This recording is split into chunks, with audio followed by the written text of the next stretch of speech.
Summary of The Plague by Albert Camus. Oran is an ordinary town in Algeria. People live, people work, people die, nothing special. Then rats begin to die, thousands of them, in the streets, in buildings. No one pays attention until it's too late. The year is 1940 or something. The story is fictional, but it feels real.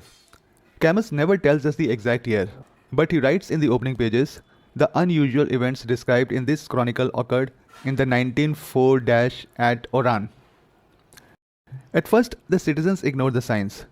Dead rats, strange fevers, just bad luck. A few isolated cases. Nothing to panic about. But then people begin to die. Not just one or two, dozens, then hundreds. A pattern emerges. It is the plague, a disease that once wiped out millions in Europe. It is back, and now it is in Oran. What do humans do when faced with death? This is Camus's real question. He isn't writing about medicine, he is writing about meaning, about suffering, about the absurd. The town is sealed off. No one can leave. No one can enter. People are trapped. Some are sick, some are grieving. Some are trying to make money out of the crisis. Some are settling old enmities. The narrator is Dr. I don't know how to pronounce the name correctly, but for the sake of the narration, I will be pronouncing these names just as they come to my mind. Bernard Rieux. He is a calm man, a rational man, a doctor. He sees suffering every day. He reports the facts. He does not panic. He does not preach. He fights. But he also knows the limits of what he can do. He cannot save everyone. He cannot even save most. The plague doesn't care about effort or morality. Camus gives us a cast of characters. Each one represents a different response to the plague. There is Jean Tarrou. I'm assuming these are French names, so I'm trying to pronounce them as the French would. Jean is a visitor to the town.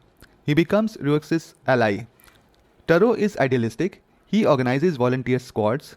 He believes in action, but he also carries guilt. He once supported his father, who ordered executions. There is Joseph Grand, a low-level clerk, quite awkward, obsessed with perfecting a single sentence. He is a symbol of the ordinary man trying to hold on to purpose in chaos. There is Father Paneloux, a Jesuit priest. He sees the plague as punishment from God. At first, he preaches submission. Later, he begins to question. He sees children die. His faith becomes fragile. There is Rambert, a journalist. He wants to escape.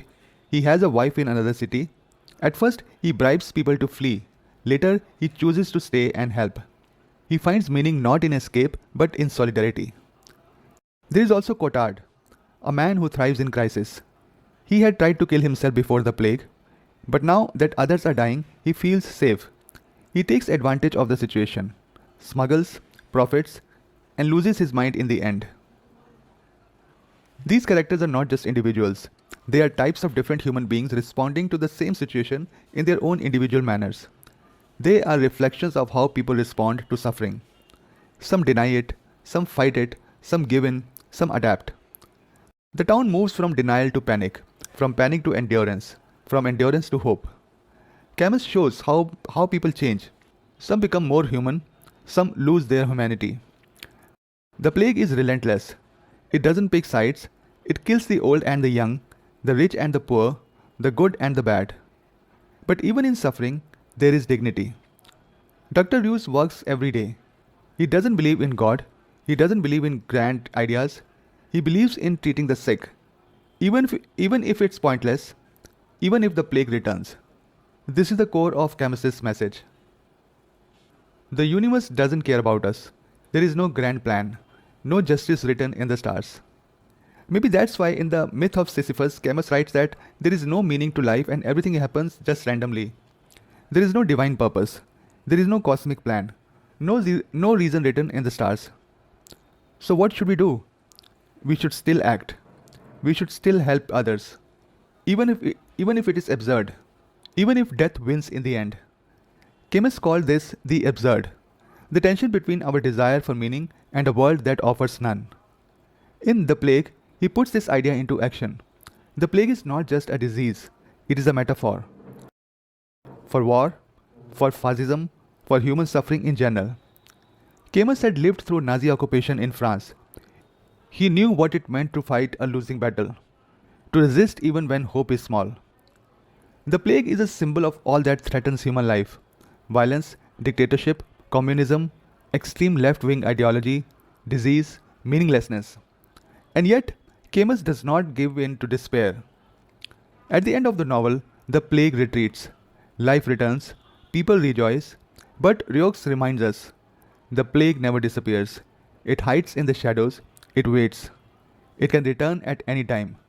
Just like war, just like hatred, just like death. The final note is not one of fear, it is one of awareness.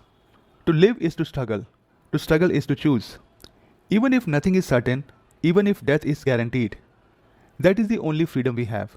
That is the only heroism possible in a godless world.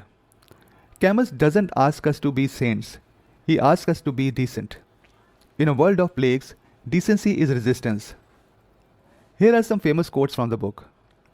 What's true of all the evils in the world is that they help men to grow. The only means of fighting a plague is common decency. I have no idea what's awaiting me or what will happen when this ends.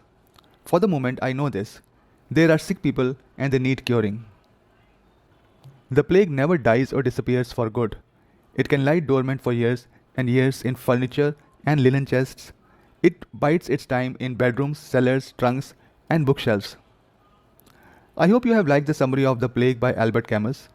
If you found this video useful, please like it or subscribe to my channel so that you get a notification whenever I upload more book summaries. Thanks for watching.